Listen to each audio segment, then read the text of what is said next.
Hello everyone, welcome back to this channel. I hope you all are fine. So, previous video में हम देखे थे flame के बारे में, फ्लेम का स्ट्रक्चर के बारे में देखे थे. ओके, आज हम देखेंगे फ्यूल के बारे में. सो फ्यूल का पहले डेफिनेशन जान लेते हैं और कुछ एग्जांपल्स जान लेते हैं. Fuel is a substance that produces heat और पावर व्हेन बर्न्ड. जब फ्यूल बर्न होता है मतलब जलता है तो वो क्या प्रोड्यूस करता है? हीट और पावर प्रोड्यूस करता है. ओके, एग्जांपल्स कुछ हैं: coal, wood, oil, gas, methanol, gasoline, diesel, propane. ये सब है कुछ एग्जांपल्स फ्यूल के. There is probably no fuel that could be considered as an ideal fuel. तो आइडियल फ्यूल ऐसा कुछ भी नहीं है. सब वुड, कोल, ऑयल ये सब एक फ्यूल है, लेकिन वो आइडियल फ्यूल नहीं है.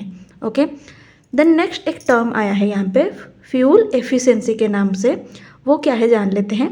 The amount of energy released per unit mass of the fuel is called fuel efficiency. Per unit mass पर जो एनर्जी रिलीज होता है, जो जिस अमाउंट में रिलीज होता है एनर्जी, उसे हम बोलेंगे fuel efficiency.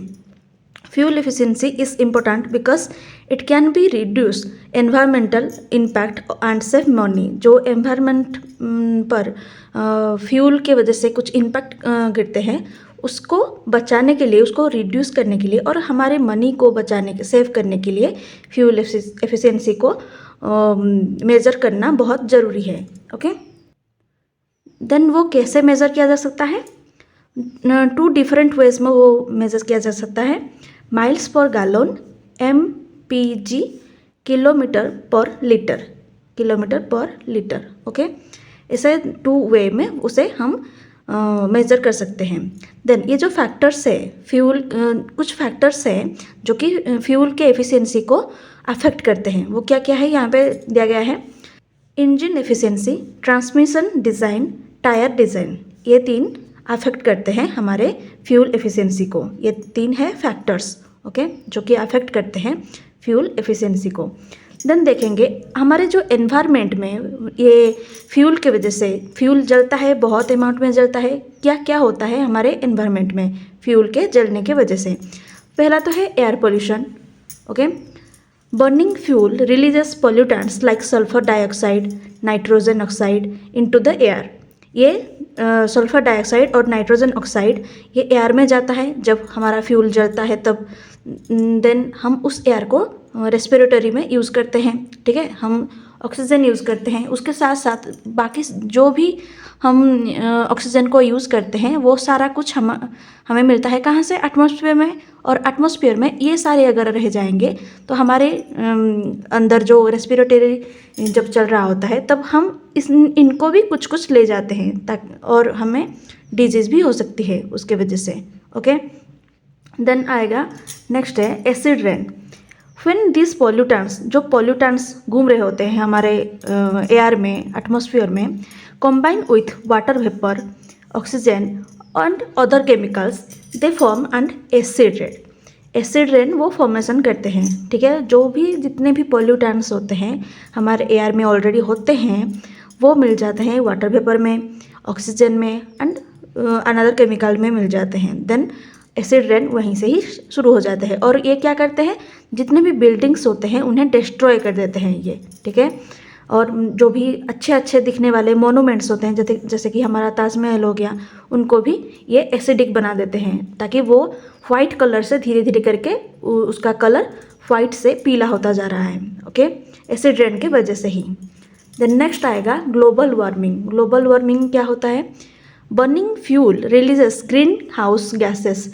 Green house gases क्या क्या है? कार्बन डाइऑक्साइड, जो कि हीट को इजीली ट्रैप कर लेता है एटमॉस्फेयर में. ठीक है, और एटमॉस्फेयर में अगर हीट ज़्यादा रहेगा तो अर्थ का जो टेम्परेचर होता है, एवरेज जो टेम्परेचर होता है वो बढ़ जाएगा. ठीक है, क्योंकि एटमॉस्फेयर में जितना हीट रहना चाहिए उससे अगर दुगना हो गया तो एटमॉस्फेयर का हीट मतलब कि टेम्परेचर डबल हो जाएगा, जो कि हमारे लिए बिल्कुल भी अच्छा नहीं है, हार्मफुल है हमारे लिए. देन नेक्स्ट है melting ice caps. Ice caps मतलब क्या होता है? जितने भी हमारे आइस वाले माउंटेन्स होते हैं, ठीक है, अगर वो मेल्ट हो जाएंगे तो भी हमें प्रॉब्लम हो सकती है, ठीक है, क्योंकि आइस के जितने भी माउंटेन्स है अगर वो मेल्ट होकर हमारे तरफ आ जाएंगे, पानी के रूप में, वाटर के रूप में आ जाएंगे, तो ये तो प्रॉब्लम हो जाएगा। तो वो कैसे होता है, द इंक्रीज टेम्परेचर, जो यहाँ से इंक्रीज हुआ था टेम्परेचर, वो हो गया अगर, तो ग्लोबल वार्मिंग हो जाएगा, ठीक है, ये ग्लोबल वार्मिंग का ही है, और वो मेल्ट हो जाएगा, और पोलर आइस कैप्स जितने भी है वो भी मेल्ट हो जाएंगे, ठीक है, और सब कुछ सी लेवल में मिल जाएगा, ठीक है, मतलब कि समंदर जैसा है, हमारा प्लेन एरिया भी वैसा ही बन जाएगा। तो हम रहेंगे कहाँ पे, ये बहुत बड़ा हार्मफुल है हमारे लिए, ठीक है। देन नेक्स्ट है अनबर्न्ड कार्बन पार्टिकल्स, जो कार्बन पार्टिकल्स जले नहीं होते हैं, this fine particles can cause respiratory disease like asthma.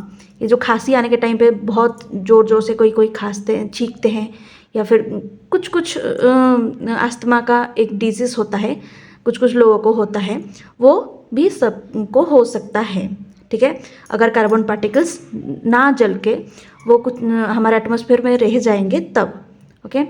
Next है कार्बन मोनोऑक्साइड गैस। ये क्या होता है, ये लोगों को सोते सोते भी मरवा देगा, ठीक है, अगर हम एक क्लोज रूम में सो रहे हैं तो हम उठ भी नहीं पाएंगे। कार्बन मोनोऑक्साइड गैस एक ऐसा गैस है, ये बहुत पॉइजनस गैस है, अगर हम एक रूम में सोए होंगे, क्लोज्ड रूम में सोए होंगे, तो हम नेक्स्ट डे उठ भी नहीं पाएंगे क्योंकि हम डेड हो चुके होंगे, ठीक है, ये इतना हार्मफुल है हमारे लिए।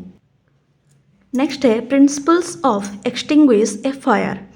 अगर हम फायर को रोकना चाहेंगे तब कैसे रोकेंगे।